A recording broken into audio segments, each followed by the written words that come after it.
السلام علیکم دوستو، احمد مڈ نائٹ ٹیلز میں خوش آمدید۔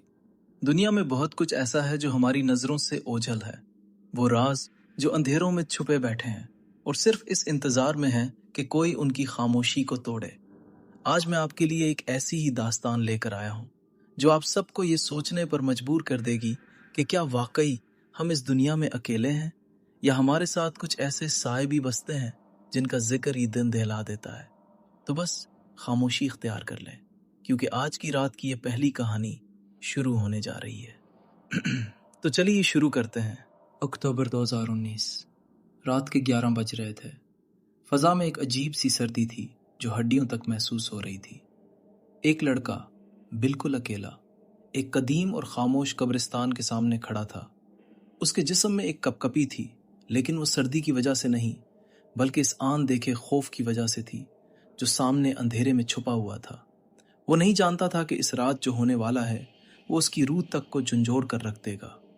یہ کہانی ملتان کے ایک پرانے محلے سے شروع ہوتی ہے جہاں 4 دوست رہتے تھے: عدنان، کاشف، زین اور بلال۔ یونیورسٹی کے وہ دن، جوش، ولولہ اور وہ بے باکی جو اکثر انسان کو بڑی مشکل میں ڈال دیتی ہے۔ ایک رات چاروں دوست کاشف کے کمرے میں جمع تھے۔ باہر ٹھنڈی ہوا سایوں کی طرح رقص کر رہی تھی اور اندر گرم چائے کے ساتھ ہنسی مذاق چل رہا تھا۔ تبھی زین نے کھڑکی سے باہر دیکھتے ہوئے ایک ایسی بات چھیڑ دی جس نے کمرے کی ہوا بدل دی۔ یار سنو، محلے کے آخر میں وہ جو پرانا قبرستان ہے نا، تم نے غور کیا ہے سورج ڈھلتے ہی وہاں سناٹا اتنا گہرا کیوں ہو جاتا ہے؟ وہاں کوئی قدم بھی نہیں رکھتا۔ کاشف نے بات ٹالنے کی کوشش کی۔ ظاہر ہے بھائی، قبرستان ہے، کوئی پکنک پوائنٹ تو نہیں، رات کو وہاں جانا ویسے بھی اچھا نہیں ہوتا۔ زین کے لبوں پر ایک طنزیہ مسکراہٹ آئی۔ اچھا نہیں ہوتا یا پھر تم ڈرتے ہو؟ کمرے میں اچانک ایک بوجھل خاموشی چھا گئی۔ گھڑی کی ٹک ٹک بھی اب ہتھوڑوں کی طرح محسوس ہو رہی تھی۔ پھر زین نے وہ چیلنج دیا جو شاید اسے نہیں دینا چاہیے تھا۔ چلو پھر شرط لگاتے ہیں، جو آج رات اکیلا اس اندھیرے قبرستان میں جائے گا، پورے آدھے گھنٹے وہاں قیام کرے گا اور واپس آئے گا، وہ سکندر، اور ہارنے والے اسے پورے مہینے کا کھانا کھلائیں گے۔ بولو، ہے کسی میں ہمت؟ بلال اور کاشف نے ایک دوسرے کی طرف دیکھا۔ ان کی آنکھوں میں ہچکچاہٹ صاف تھی، لیکن تبھی عدنان، جو اب تک سگریٹ کے دھوئیں میں کھویا ہوا خاموش بیٹھا تھا، اپنی جگہ سے اٹھا۔ میں جاؤں گا۔ عدنان ان چاروں میں سب سے الگ، سب سے نڈر تھا، لمبا، دبلا پتلا، اور چہرے پر ہمیشہ ایک ایسی مسکراہٹ جو کسی بھی مشکل کو آسان بنا دے۔ وہ ایک خوبصورت نوجوان تھا، زندگی سے بھرا ہوا تھا۔ ڈر کا لفظ شاید اس کی ڈکشنری میں تھا ہی نہیں، یا کم از کم وہ خود یہی سمجھتا تھا۔ جب عدنان نے حامی بھری تو ماحول بدل گیا۔ دوستوں کو اپنی غلطی کا احساس ہوا۔ کاشف نے آگے بڑھ کر اس کا کندھا پکڑا۔ یار عدنان، چھوڑنا، زین تو بس مذاق کر رہا تھا، مت جا۔ لیکن عدنان کی آنکھوں میں ایک عجیب سا جنون تھا۔ اس نے مسکرا کر منع کر دیا۔ شرط پکی ہو چکی تھی۔ ٹھیک رات کے 11 بجے وہ چاروں محلے کے آخر میں اس قدیم قبرستان کے بلند اور سیاہ گیٹ کے سامنے کھڑے تھے۔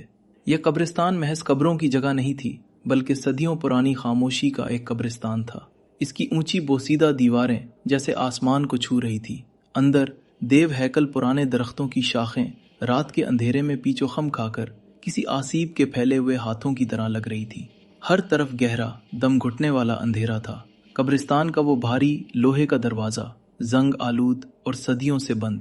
جب عدنان نے اسے دھکیلا تو اس سے نکلنے والی چرچراہٹ اتنی خوفناک اور لمبی تھی کہ جیسے کوئی صدیوں سے قید روح چیخ اٹھی ہو۔ اس آواز نے باقی تینوں دوستوں کی روح تک کو کپکپا دیا۔ سب خاموش کھڑے تھے۔ عدنان نے ایک گہری سانس لی، اپنے ڈر کو چھپایا اور اندھیرے کی اس بھیانک دنیا میں پہلا قدم رکھ دیا۔ آدھا گھنٹہ، بس آدھا گھنٹہ اور میں واپس آتا ہوں، عدنان نے یہ کہا۔ ایک آخری بار اپنے دوستوں کی طرف دیکھا اور مڑ گیا۔ دروازہ بند ہوتے ہی جیسے دنیا بدل گئی۔ باہر دوست کھڑے تھے، لیکن عدنان کے لیے اب وہ کسی دوسری دنیا کے باسی تھے۔ اندر صرف ایک ہی چیز کا راج تھا، گھپ، سیاہ اور اندھا کر دینے والا اندھیرا۔